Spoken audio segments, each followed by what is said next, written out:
This is the Whole Care Network.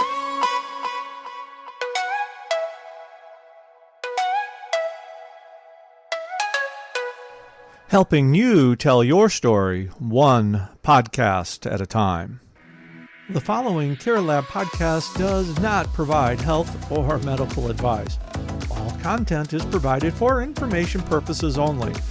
Listeners are encouraged to speak with their healthcare provider for specific healthcare advice and are wholly responsible for the outcome of implementing any tips or information presented.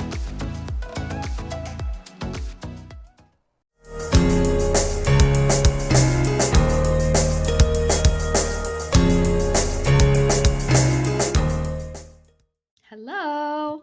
Hi, welcome to Care Lab. It's Care Lab Day, everybody. We're glad to be back. We are always, Care Lab Day is my favorite day. It is. It's your favorite day? More favorite than your birthday? Okay, well, I mean, got to take it in context with other things. Just kidding. No, there are lots of days that are more my favorite than Care Lab Day. But from a work perspective, this is a pretty fun day. I would agree with you. I definitely like it. And also, it's fun to be able to get on my soapbox and nobody can come back to me about it. I mean, they can. They can. Okay, just kidding. Don't come back to me about it. How about that? Yeah, we're going to hear about that in comments now. It's okay. Hey, I have a question for you before we start. Okay.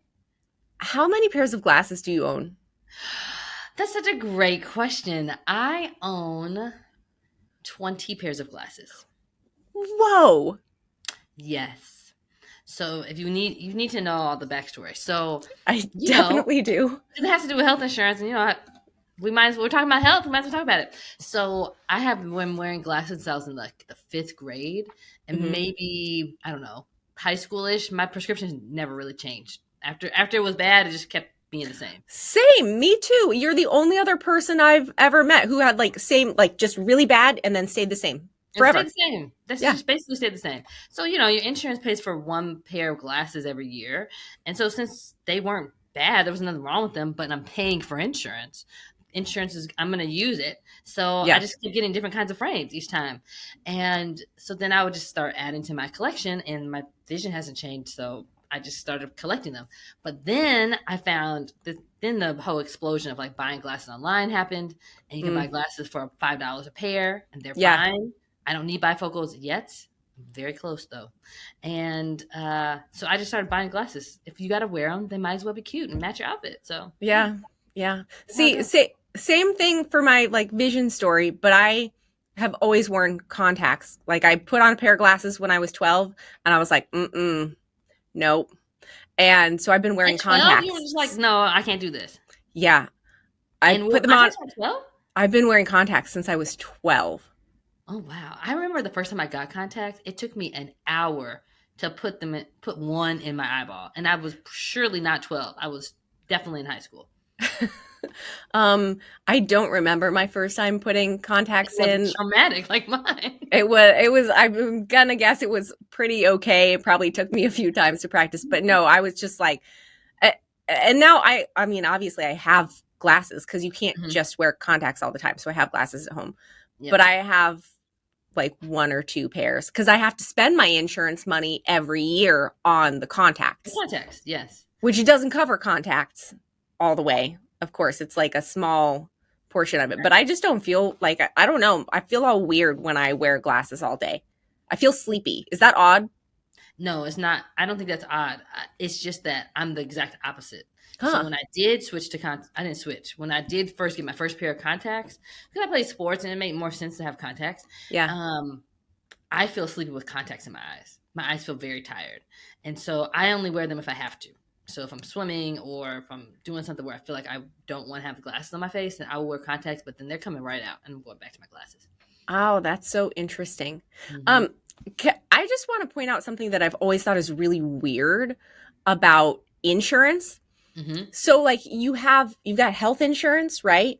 And then you also have vision insurance and you've got dental insurance. Yeah. But like your eyes and your teeth are also parts of your body. So why isn't that covered under regular health insurance? I don't understand. I don't know anything about the history, but the thing I would guess, so don't come for me if it's wrong, is that people tried to a la carte it, right? They wanted their medical insurance to be cheaper, and not everybody needs glasses, and not everybody cares about managing their teeth. Oh, but you So should. you should. Because I dental agree. hygiene really affects all of your body, actually, like You can have a deeply stroke tied. after having a cavity. Like, Uh-huh. Yeah. So I agree, but I think it was the system wasn't designed for that thing, and then they added it in. But people were like, let's not add it all the way in. That's more cost. Let's just make it an extra thing that they can buy. I feel like it all just ends up costing so much more that way. Like when you just try to like piecemeal things out, 100%. It costs us more. It does not cost health insurers more. Okay, fair. And of course, they got to make money. So this is healthcare and capitalism. That's how this works. Yeah. Or it doesn't work. Or it doesn't work. Yeah. I'd argue. Yeah. Well, I don't know. That was an interesting place to get to from how many pairs of glasses do you have? No, and everything ties back to two things in life, I think: housing segregation and health insurance. So I can probably draw a through line in just about anything to one of those two topics. I would have to agree with that, actually. Yeah. Okay, what are we talking about today? What are we hashtag care labbing? Hashtag care labbing. The reason it's on my mind to talk about getting on soapboxes is because as two clinicians and professionals, I want to know about the top three pieces of adaptive equipment maybe that you hate. That I hate. Okay. Yes. This is, I feel strongly about these actually. And can I say before I get started on my soapbox here, it's been a while since we've just done a Brandy Amelia episode. It is.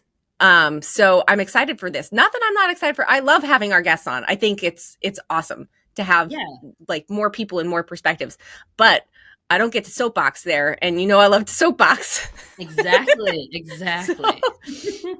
Okay. So top three pieces of equipment that I really dislike.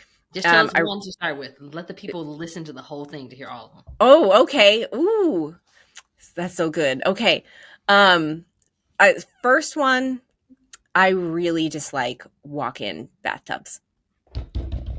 That's my drum roll because I agree. Please tell the people why you don't like walk-in tubs.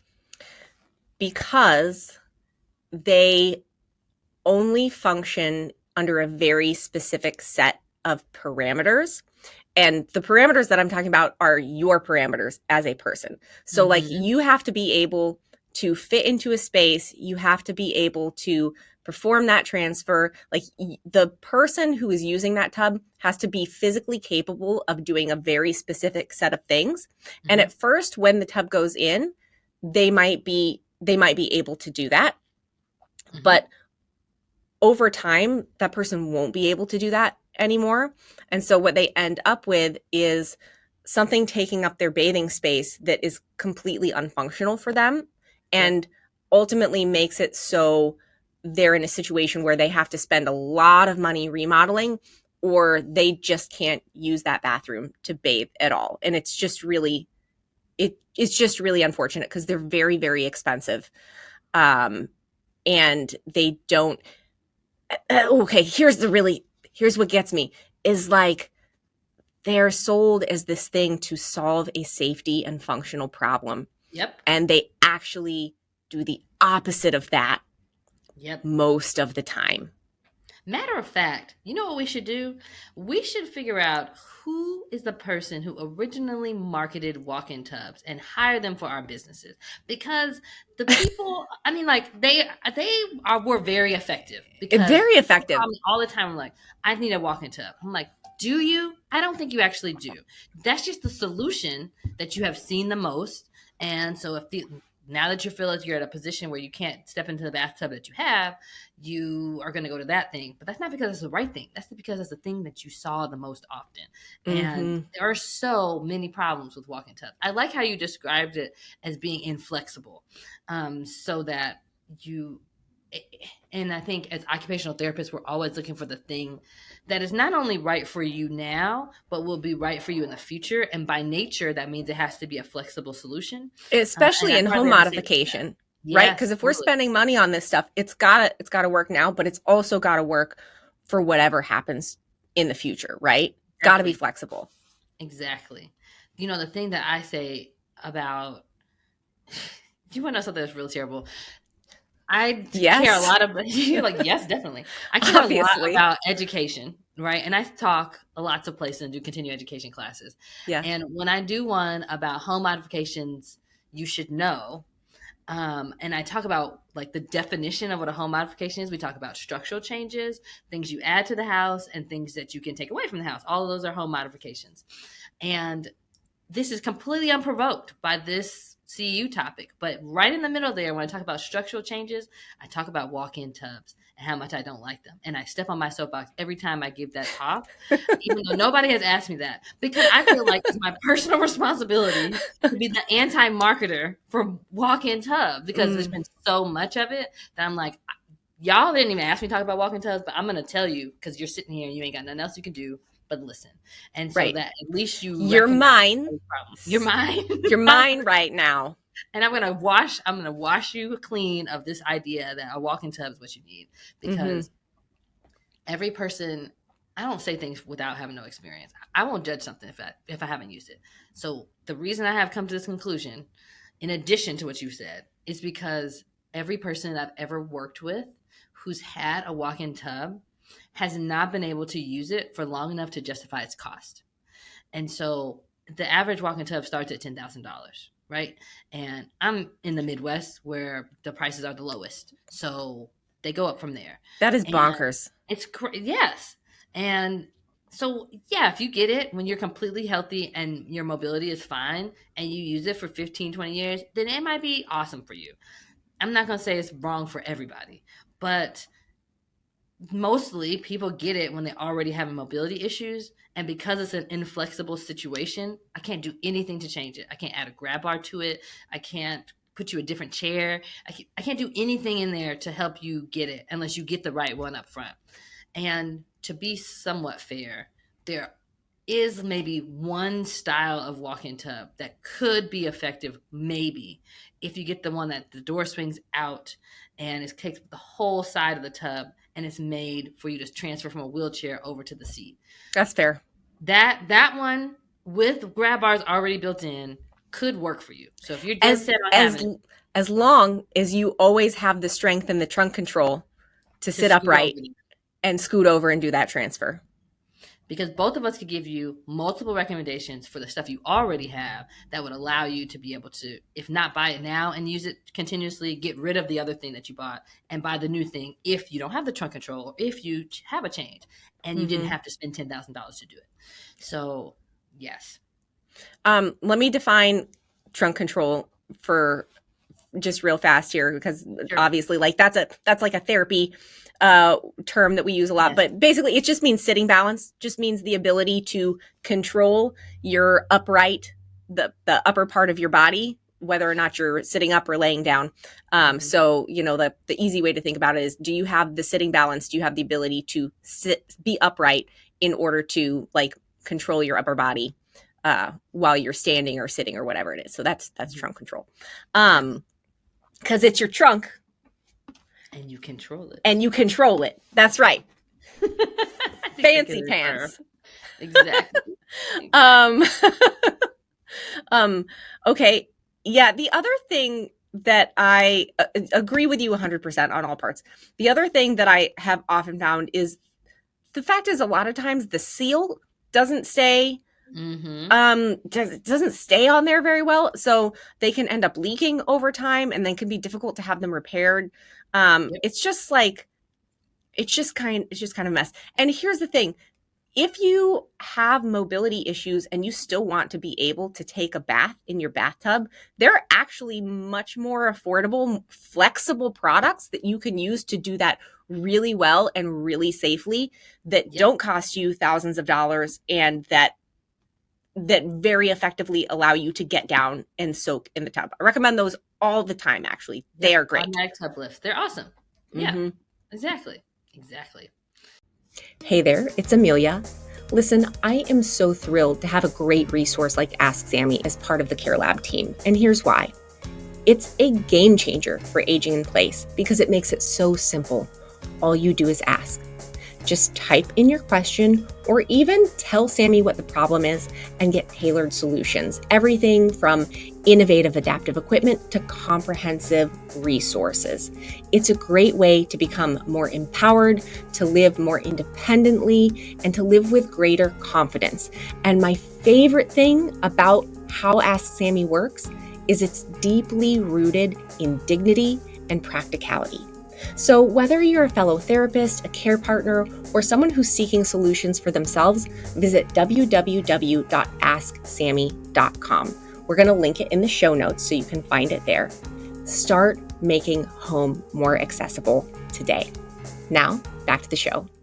So that's a problem we can solve without having construction. And there's no construction involved in tub lifts, right? You put them in, you take them out. It's not no thing. Yep. Totally. I mean, it's a thing, but it's like a little thing compared to a big thing.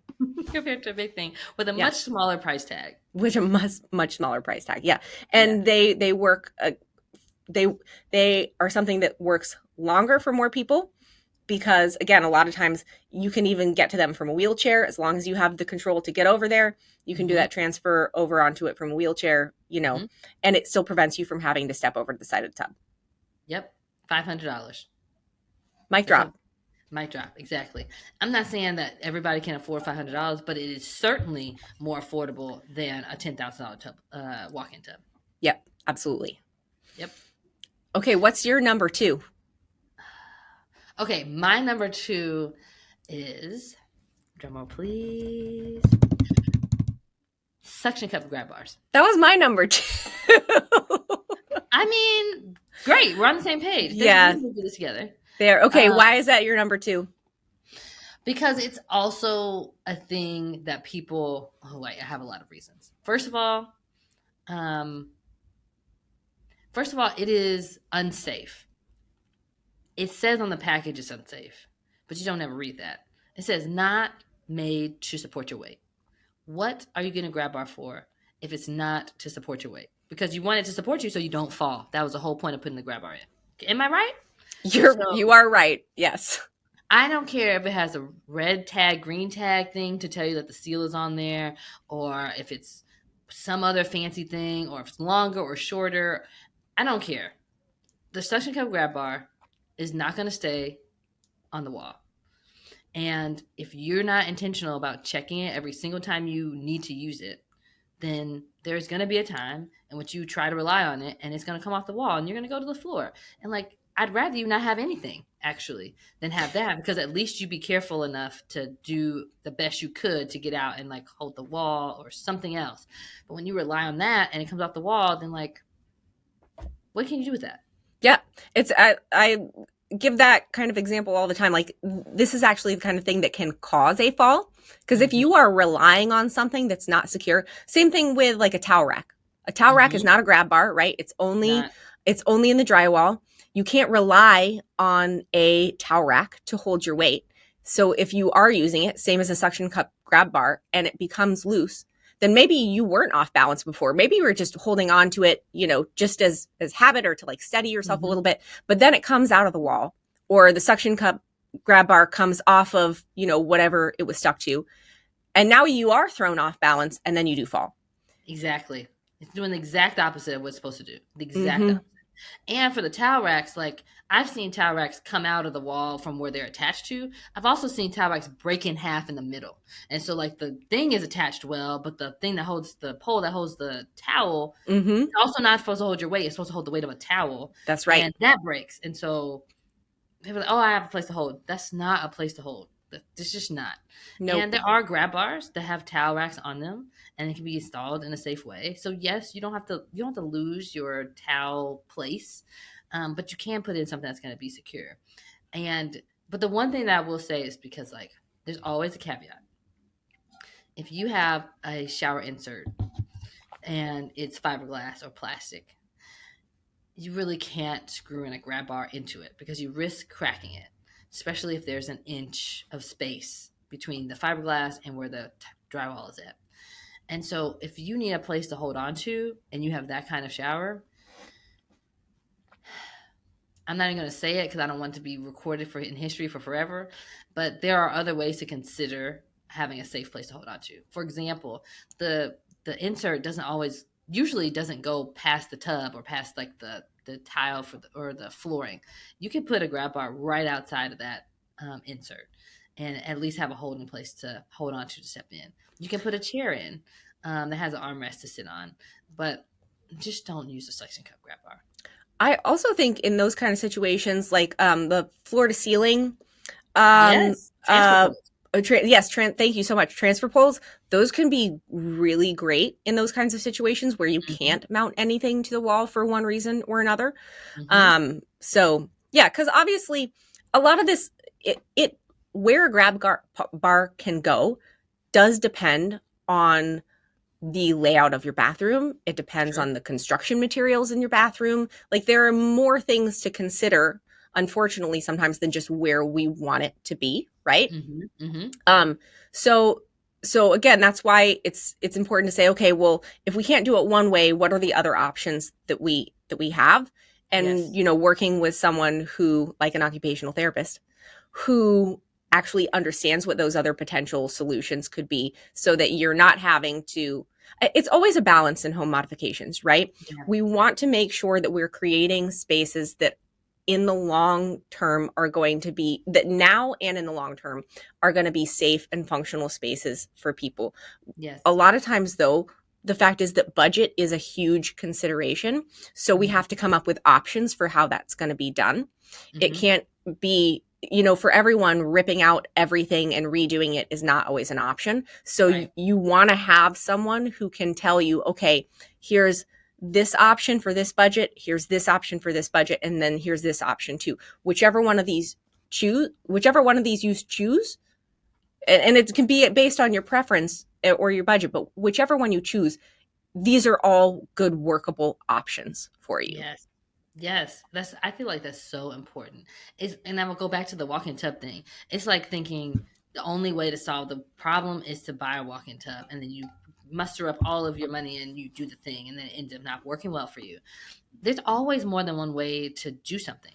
Always. There always is. And I know when it comes to safety or your parent or you want to make sure you give them the best, that doesn't always mean you spend the most money or that you do the biggest thing. And it could mean that maybe a certain kind of shower chair is just the right thing for now, because in the future you're going to change something else. And this works for now, and we're going to do that, and we'll make a new plan when the new plan comes up. Like, it's okay to not do the biggest thing. You need to do the right thing. So, and suction cup grab bars are not the right thing. They're not the right thing.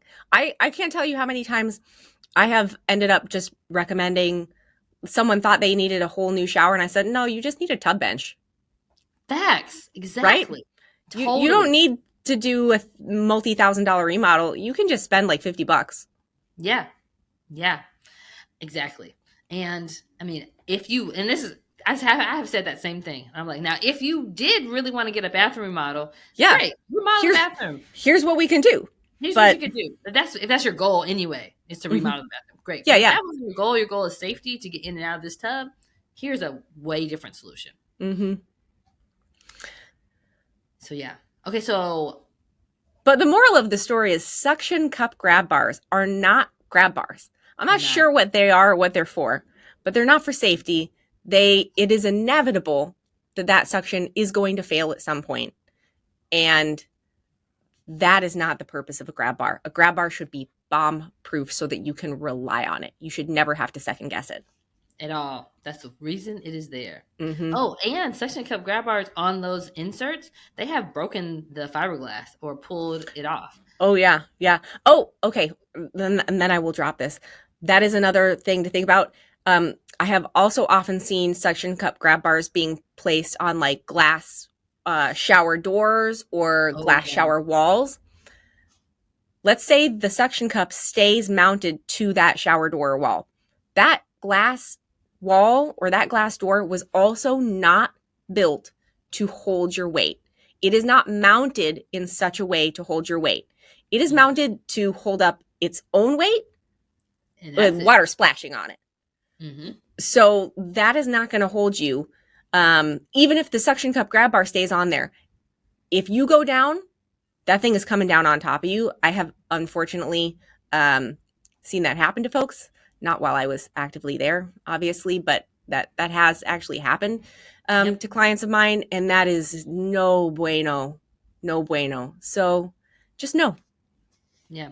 No. Also, on the topic of grab bars, just in general, in the same way that people are like, oh, I need this thing, people often say, oh, I need grab bars. And I'm not against grab bars, like the real ones that you screw into the wall. I'm not against them. But it's not it's not usually the first answer that I say. Because like you said, there are a lot of barriers to putting one in. And you can't just slap it up anywhere, right? And the place that we might want to have it might also not be a place that's possible to screw it in safely. Mm-hmm. And so because of all those barriers, I like to think of other things first before going to the grab bar route, because often there are other ways to provide safe places to hold on to things without screwing in a grab bar. There you go. Cherry on top. Boom. Boom. Okay. So what is your third thing? Since I took your second thing, you might as well keep going. Okay, that's fair. Yeah, Brandy. Jeez. So my third thing is the reclining chairs that lift, the lift chairs. Lift chair. Detest them. I'm surprised by this. So tell us why. I am surprised that you are surprised. So and I'm really looking forward to hearing what you have to say about it, because I have a feeling you'll probably change my mind a little bit because you are very smart. But here's my thing about them. I don't think that they're inappropriate 100% of the time. They're not. Sure. There are definitely groups of folks who can really benefit from having a lift chair. Mm-hmm. I'm thinking specifically about like folks with ALS can be a good example. Mm-hmm. Some people with spinal cord injury that's not complete. That can be another good example.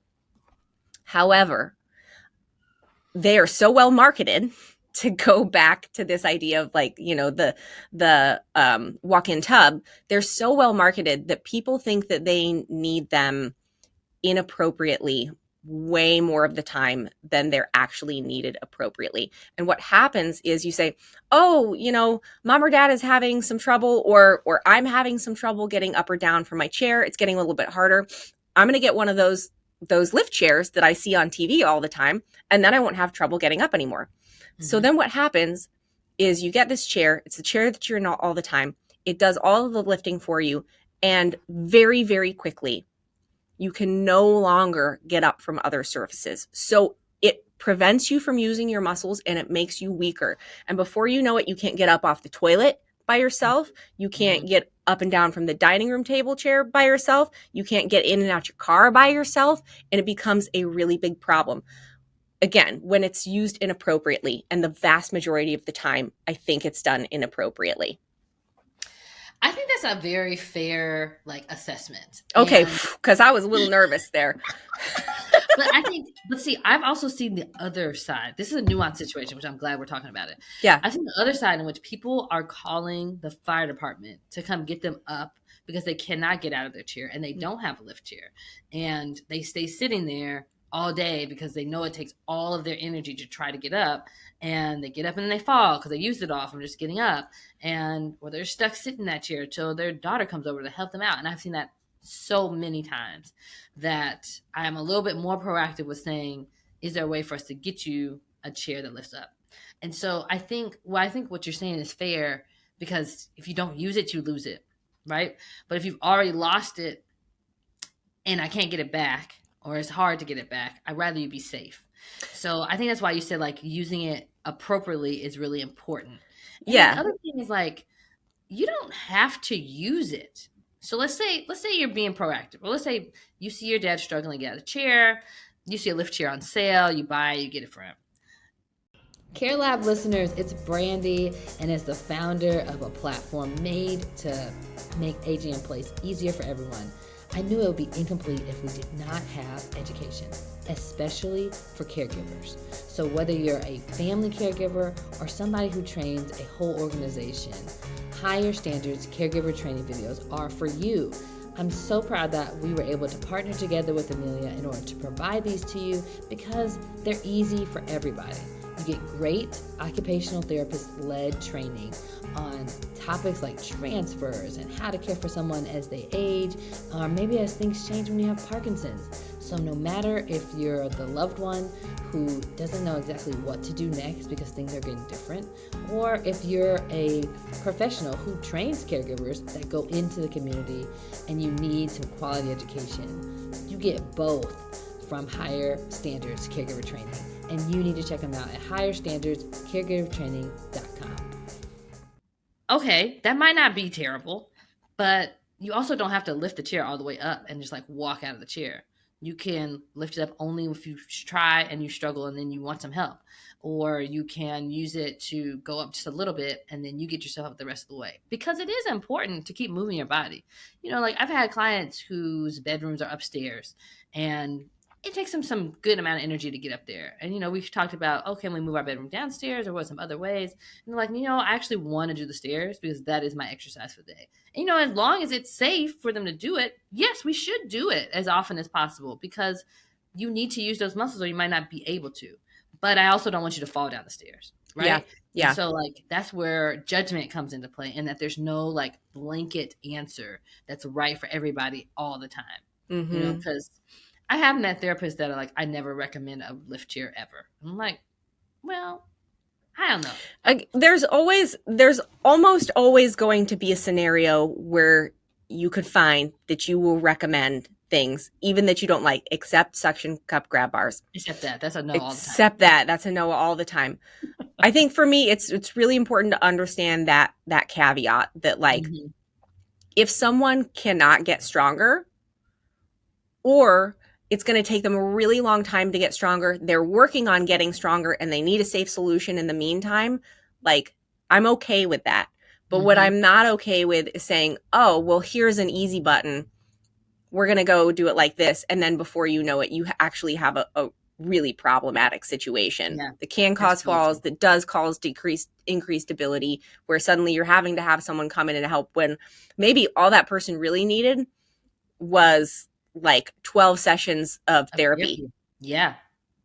Before you went and bought that lift chair. Totally agree with that. Yeah, absolutely. I think it's just like food, for example. Food, we need food, we must eat. But if we eat too much food, it causes problems, right? Yeah. You can have some sugar if you're not diabetic, and that's okay. But if you eat a lot of it all the time, that's really bad. And so, like, it's a similar thing. I think we like the simplicity of black and white situations, but in real life, most situations are not black and white, and you need to have some judgment and discernment.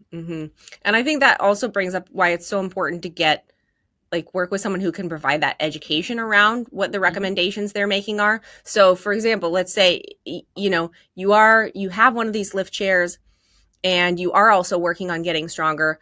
Just having someone say to you what you just said, Brandy, hey, you can use this, but only use it as much as you actually need to, you know, or you could use this. Let me show you how you can actually use this to help assist your rehab process, right?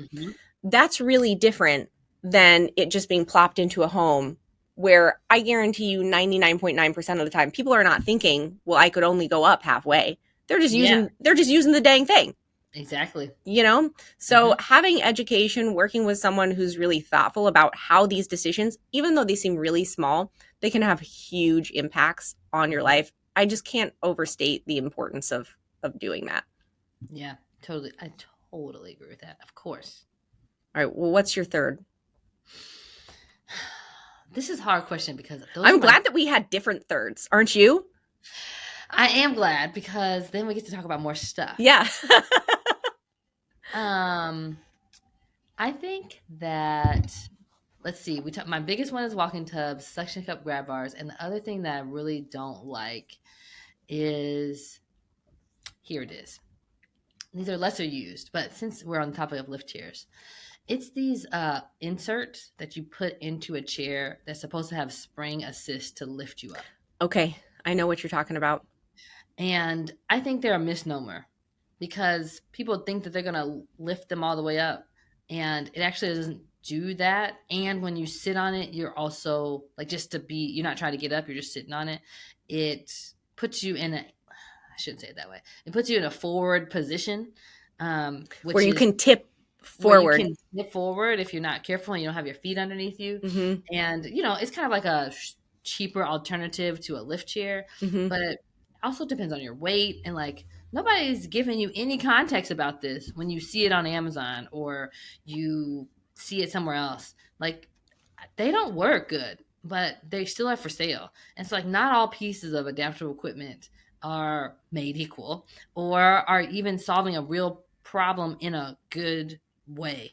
I think it's trying to solve a real problem, getting out of a chair, but it don't really work for most people. And how are you going to know that until you try it or you've had experience with it? And so that's the thing I don't like, because then you spend money on something that you didn't need to spend money on when things are already expensive. See our episode about financial planning. So that's my third one. What do you think about that?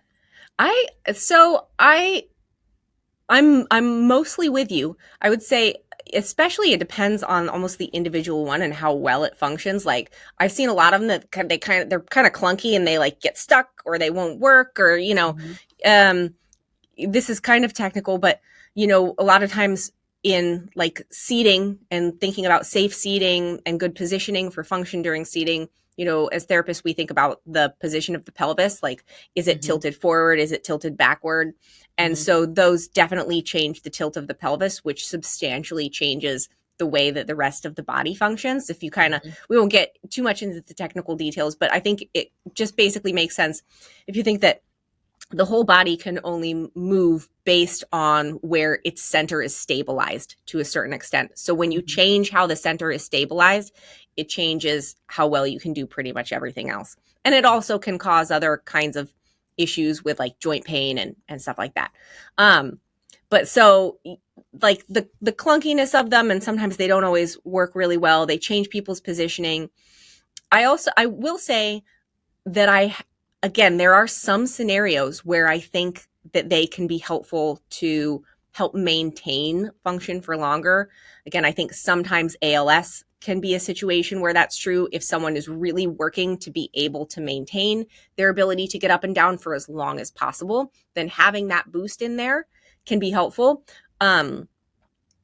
Same thing. So actually, my grandfather-in-law, who passed years ago now, he had a disorder. It was similar to ALS, not quite, but he used one for years to help himself get up and down and up and down. And it wasn't my favorite thing, especially like, sometimes when you're an OT and you've got family members doing something that you don't love it. But I had to sit on my hands about it, because at the end of the day, there wasn't really another way for him to do it. And he was so fiercely independent. And he like fought for every bit of walking that he could possibly do, and it was really important to him. So in those cases, here's the other thing that I would add to that, though, is you do have to be so careful with these things, because they are not mounted to anything. You're just setting them in a chair. Yes. They can slide, they can slip, they cannot be in the middle of the chair. You got to be so careful with them in order to make sure that you don't have an accident due to that piece of equipment. And really, ideally, you kind of want someone to be there with you, almost holding on at a certain point when you're getting up, because you don't know how fast it's going to launch you. You don't know if those springs are going to get stuck or not. And again, it's not mounted to anything. So it can slip, it can slide, it cannot be in the correct place. And that can cause a really big problem. So overall, I would say like not my favorite. But again, in certain circumstances, I get it. I get it. Yeah. Yeah. Yeah. Do you have any bonus ones that you want to throw in before we end? I probably not now that I'm on the spot. Do you? No, I don't. Those are my biggest ones for real, because those are the ones that we encounter the most often. I mean, Yeah. I'm sure there's a few things that. Oh wait, I do have a bonus one. I have a bonus one. Okay. Why does anybody make a shower chair that doesn't have adjustable legs?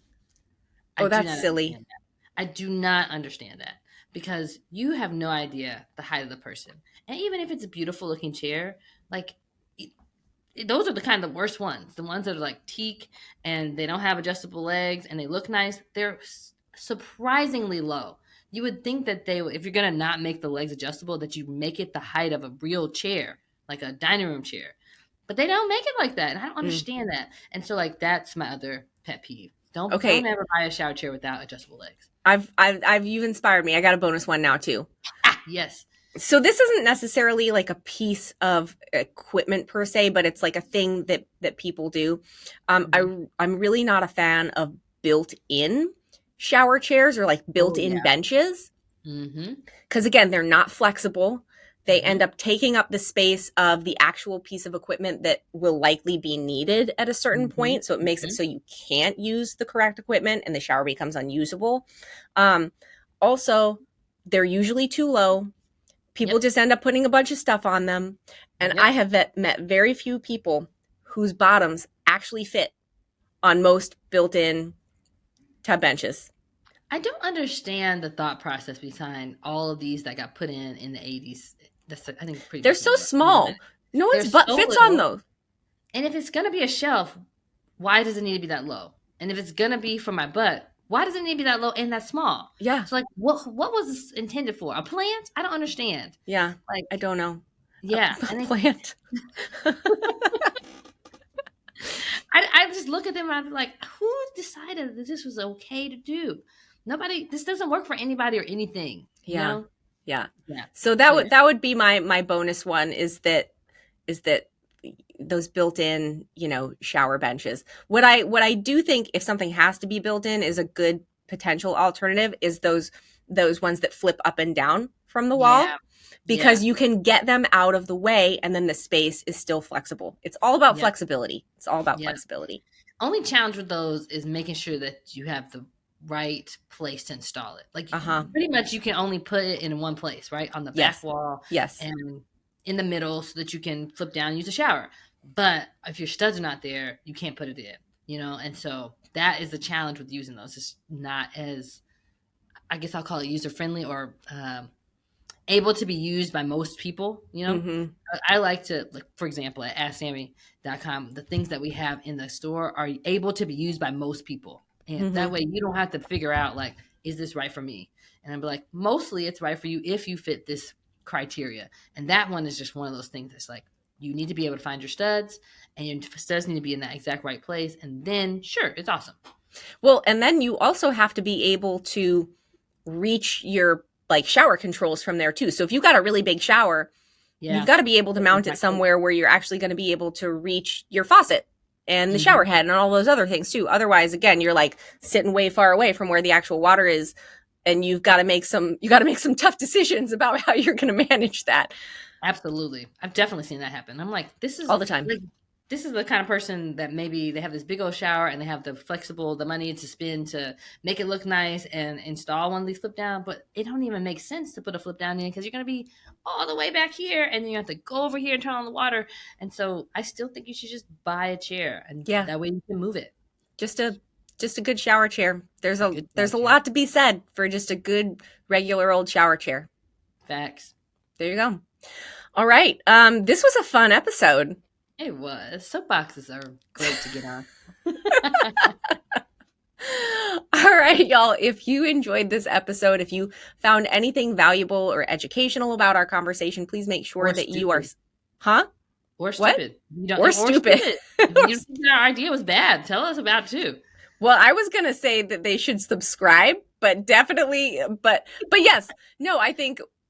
hey, put it in the comments. Put it in the comments. We'll check it out. We'll do our best to respond as appropriately as we possibly can. But yes, please make sure, if you enjoyed this episode, please make sure that you are subscribing to it wherever you are listening, or if you're watching it on YouTube, that you are subscribing to the channel. That way you can make sure to get updates about when the next episode drops. And also, please share this with other people that you think might benefit. Sometimes it's really hard to have a conversation about these things. Sure. But you can share a podcast, and it's a good way to open the door or maybe get someone's wheels turning. And definitely make sure that you are liking this.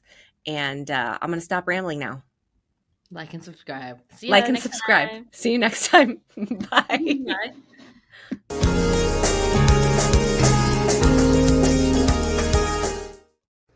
This is the Whole Care Network.